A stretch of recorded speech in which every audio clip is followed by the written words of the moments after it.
Olá, irmãos! Saúdo cada um de vocês com a graça e a paz do nosso Senhor Jesus Cristo, amém? Já vou dizendo logo, prepara a sua Bíblia, 1 Samuel 17, nós vamos ler do versículo 1 até o 37. Como são muitos versículos, já deixa a sua Bíblia aí preparada. 1 Samuel 17, de 1 a 37. Bom, meu nome é Miriam Anita, e estamos aqui para estudarmos um texto escrito pela irmã Daiane Cristina Cunha Fernandes. Esse é o último texto da série que ela escreveu. Ela escreveu os textos de 10 a 26 de maio. Lembrando que ela é jornalista, pedagoga e educadora cristã. Ela é do mesmo estado que eu, São Paulo, do bairro de Guaianazes. Então, a irmã Daiane Cristina Fernandes, ela escreveu o texto chamado Não Importa Tempo e Lugar, mas o Coração. Então, eu convido vocês a fazer esse devocional comigo. Lembrando que eu não escrevi o texto. O texto foi escrito para o Manancial, que é uma publicação da União Feminina Missionária Batista do Brasil, que oferece 365 meditações, uma para cada dia do ano. São textos devocionais escritos a partir de porções da Bíblia, que é a palavra de Deus, para inspirar, confrontar, confortar, fortalecer e edificar espiritualmente a sua vida e a minha vida. Bem, são gotas de esperança diárias que promovem transformação e crescimento. Como eu já disse, né? Eu não escrevi o texto, então eu só digo para vocês aquilo que eu entendi. Leio para vocês e conto aquilo que eu entendi. Peço também que vocês se inscrevam no canal, se ainda não se inscreveram, que acionem o sininho, façam comentários, enfim, que essa palavra possa ir para outras pessoas, porque você vai compartilhá-la, tá bom? Então vamos orar e pedir ao Senhor que nos ensine, né, o que precisamos aprender. Senhor Jesus, que nós possamos estar atentos e que nós possamos entender que não importa as circunstâncias que estejam acontecendo ou o tipo de trabalho que nós estamos tendo, o importante é o nosso coração e que o nosso coração esteja sempre em Ti.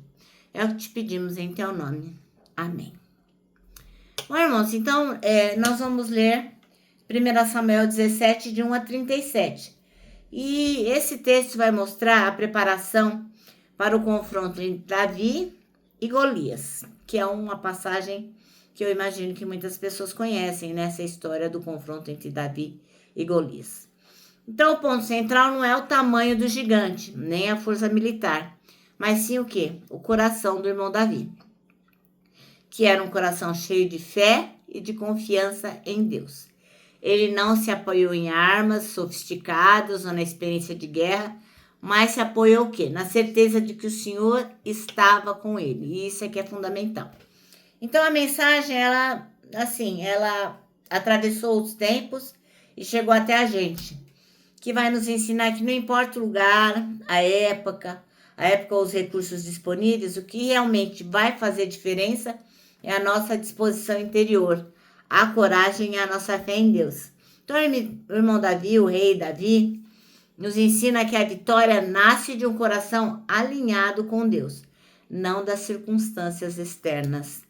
E um detalhe bem marcante aqui é que o Davi fala, né, que o Senhor o livrou das garras do leão e do urso. Então, livrá-lo dos filisteus era babinha. Então, essa confiança mostra que a força de Davi vinha da experiência de fé, não da aparência ou da lógica humana. Moral da história, a gente pode aplicar isso hoje. Os gigantes que a gente enfrenta, os grandes desafios, sejam problemas, medos ou desafios, né? Enfim, eles não são vencidos apenas com estratégia ou com o poder humano, mas com um coração firme e confiante. Pode acreditar. Então vamos ler o nosso texto que está em 1 Samuel 17, de 1 a 37. E diz assim, ó. Golias desafia os israelitas. Os filisteus se reuniram para lutar em Socó, uma cidade de Judá. Acamparam num lugar chamado Fronteira Sangrenta, entre Socó e Azeca. Saul e os israelitas se juntaram acampando no Vale dos Carvalhos, se preparavam para lutar contra os filisteus. E os filisteus pararam no monte que ficava de um lado do vale, e os israelitas ficaram no monte do outro lado. Um homem chamado Golias, da cidade de Gate, saiu do acampamento filisteu para desafiar os israelitas. Ele tinha quase 3 metros de altura e usava um capacete de bronze e uma armadura também de bronze, que pesava uns 60 quilos. As pernas estavam protegidas por caneleiras de bronze e ele carregava nos ombros um dardo também de bronze. A lança dele era enorme, muito grossa e pesada. A ponta era de ferro e pesava mais ou menos 7 quilos. Na frente dele ia um soldado carregando seu escudo. Golias veio, parou e gritou para os israelitas: "Por que vocês estão aí, em posição de combate? Eu sou filisteu e vocês são escravos de Saul. Escolha um dos seus homens para lutar comigo. Se ele vencer e me matar, nós seremos escravos de Saul. Escolha um dos homens para lutar comigo. Mas se eu vencer e matá-lo, vocês serão escravos. Eu desafio agora o exército israelita. Mandem alguém para lutar comigo." Quando saiu, seus soldados ouviram isso, ficaram apavorados. Davi era filho de Jessé, do povoado de Efrata, que ficava perto de Belém de Judá. Jessé tinha 8 filhos. No tempo em que Saul era rei, Jessé já estava bem idoso. Os seus 3 filhos mais velhos tinham ido com Saul para a guerra. O primeiro se chamava Eliabe, o segundo Abinadab e o terceiro Simeia. Davi era o filho mais novo. Enquanto seus 3 irmãos mais velhos ficavam com Saul, Davi ia ao acampamento de Saul e voltava a Belém para tomar conta das ovelhas do seu pai. Durante 40 dias, Golias desafiou os israelitas todas as manhãs e todas as tardes. Um dia, Jessé disse a Davi: "Pegue 10 quilos de trigo torrado e esses 10 pães e vá depressa levar para os seus irmãos no acampamento. Leve também esses 10 queijos ao comandante. Veja como seus irmãos estão passando e traga uma prova de que você os viu e de que eles estão bem." Os seus irmãos, o rei Saul e todos os outros soldados israelitas, estão no Vale do Carvalho, lutando contra os filisteus. Na manhã seguinte, Davi se levantou cedo, deixou alguém encarregado das ovelhas, pegou os mantimentos e foi, como Jessé havia mandado. Ele chegou ao acampamento justamente na hora em que os israelitas, soltando seu grito de guerra, estavam saindo a fim de se alinhar para a batalha. O exército dos filisteus e o exército dos israelitas tomaram posição de combate, um na frente do outro. Davi deixou as coisas com o oficial encarregado da bagagem e correu para a frente da batalha. Chegou perto de seus irmãos e perguntou se estavam bem. Enquanto Davi estava falando com eles, Golias avançou e desafiou os israelitas, como já havia feito antes. E Davi escutou. Quando os israelitas viram Golias, fugiram apavorados. Eles diziam: "Olhem para ele, escutem o seu desafio. Quem matar esse filisteu receberá uma grande recompensa. O rei lhe dará muitas riquezas, lhe dará seu filho em casamento. E a família de seu pai nunca mais vai ter de pagar nenhum imposto." Então Davi perguntou aos soldados que estavam perto dele: "O que ganhará o homem que matar esse filisteu e livrar Israel dessa vergonha? Afinal de contas, quem é esse filisteu pagão para desafiar o exército do Deus vivo?" Aí eles lhe contaram que ganharia quem matasse Golias. Eliabe, o irmão mais velho de Davi, ouvindo-o conversando com os soldados. Então ficou zangado e disse: "O que é que você está fazendo aqui? Quem é que está tomando conta das suas ovelhas no deserto? Seu convencido, você veio aqui só para ver a batalha." "O que eu fiz agora?" perguntou Davi. "Será que eu não posso nem fazer uma pergunta?" Então Davi fez a mesma pergunta a outro soldado e ouviu a mesma resposta. Alguns soldados ouviram o que Davi tinha dito e contaram a Saul. Então ele mandou chamar Davi. Davi chegou e disse a Saul: "Meu senhor, ninguém deve ficar com medo desse filisteu. Eu vou lutar contra ele." Mas Saul respondeu: "Você não pode lutar contra esse filisteu. Você não passa de um rapazinho e ele tem sido soldado a vida inteira." Meu senhor, disse Davi, eu tomo conta das ovelhas do meu pai. Quando um leão ou um urso carrega uma ovelha, eu vou atrás dele, ataco e tomo a ovelha. Se o leão ou o urso me ataca, eu agarro pelo pescoço e o golpeio até matá-lo. Tenho matado leões e ursos e vou fazer o mesmo com esse filisteu pagão, que desafiou o exército do Deus vivo. O Senhor Deus me salvou dos leões e dos ursos e me salvará também deste filisteu. Amém?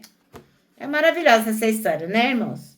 Bem, então, agora vamos ao que a irmã Daiane Cristina tem para dizer para a gente. Lembrando que o texto chama-se Não Importa o Tempo e o Lugar, mas o Coração. E lembrando também que ele escolheu 2 versículos para serem os versículos chave. O versículo 34 e 35, que diz: Davi respondeu: Esse seu servo apacentava as ovelhas do pai. Quando via um leão ou um urso, eu levava um carneiro de rebanho e levava um carneiro do rebanho, eu saía atrás dele, batia nele e livrava o cordeiro da sua boca. Se ele se levantava contra mim, eu o agarrava pela barba e o golpeava até matá-lo. Bom, então não importa o tempo e o lugar, mas o coração. Você já acordou sem tempo para orar, ler a Bíblia e aprender de Deus assim, assim que você desperta, né? Aquele tempo com Deus fazendo seu devocional? Talvez você, como Marta, levante-se da cama já fazendo café, colocando a roupa para lavar, e tão preocupada com as casas que se esquece de parar aos pés de Jesus. Então, é por isso que eu faço todos os dias esse manancial, para você ter um tempinho e ler a palavra. Então, vamos ler aqui, ó, Lucas 10, 38 e 42. Para quem tem o devocional manancial, lá está escrito Marcos, mas não, é Lucas 10, 38 a 42. E diz assim, ó: Jesus e os seus discípulos continuavam sua viagem e chegaram ao povoado. Ali uma mulher chamada Marta o recebeu na casa dela. Maria, sua irmã, sentou-se aos pés do Senhor e ficou ouvindo o que ele ensinava. Marta estava ocupada com todo o trabalho da casa. Então chegou perto de Jesus e perguntou: O senhor não se importa que a minha irmã me deixe sozinha com todo este trabalho? Mande que ela venha me ajudar. Aí o Senhor respondeu: Marta, Marta, você está agitada e preocupada com muitas coisas, mas apenas uma é necessária. Maria escolheu a melhor de todas, e esta ninguém vai tomar dela. Então é isso que acontecia com a Marta, e é isso que acontece com muitos de nós, né? Já acordamos apavorado com o que tem que fazer, tem que trabalhar, tem que pôr roupa para lavar, pôr as crianças para a escola, enfim. São tantos afazeres que temos que muitas vezes acabamos não tendo tempo para ler a nossa Bíblia, orar, fazer o nosso devocional, né? E às vezes não tem nenhum lugar silencioso na casa para que você possa meditar. Parece que a gente acorda tendo um monte de leão para matar, né? E a passagem de hoje mostra a gente que tinha um menino que enxergava Deus em suas tarefas diárias. Tanto quanto quando ele observava as ovelhas e quando ele as livrava dos leões e dos ursos. Davi sabia conhecer Deus nos seus detalhes na vida, e nós também podemos conhecer a Deus em cada detalhe da nossa vida. A gente não precisa de um cenário perfeito para ouvir o Senhor. Nem sempre as pessoas possuem essa realidade, né? Nem todos os dias são possíveis a gente sentar, ficar tranquilo, fazer um devocional como a gente gostaria de fazer. Mas em todos os dias a gente pode ter o mais importante: a presença de Deus, seja como e aonde for. É nas circunstâncias da vida que Deus ministra ao nosso coração, e isso nada e ninguém pode tirar de você e nem de mim. Então, meu irmão, minha irmã, em casa, no trabalho, no trânsito, onde for, o importante é a presença de Deus e não o lugar e nem a circunstância. Amém? Nosso manancial termina assim, ó: você não precisará de um quarto silencioso para ouvir Deus. É lógico que se você tiver essa possibilidade, é muito melhor, né? Por quê? Ele quer apenas um coração disposto a ouvi-lo durante todo o dia. É isso. Bom, então eu termino deixando aqui meu abraço diário de urso, ó. Lembrando que não importa o tempo, o lugar, mas o coração, e é por isso que para nós é muito fácil de abraçar. Deixo também o versículo deste ano para decorarmos, que é 1 Coríntios 3,16, que diz: somos o templo onde o Espírito Santo habita, se move e manifesta a glória de Deus. Agora termino com uma frase de Augusto Nicodemos que diz o seguinte: arrependimento não é quando você chora, é quando você muda.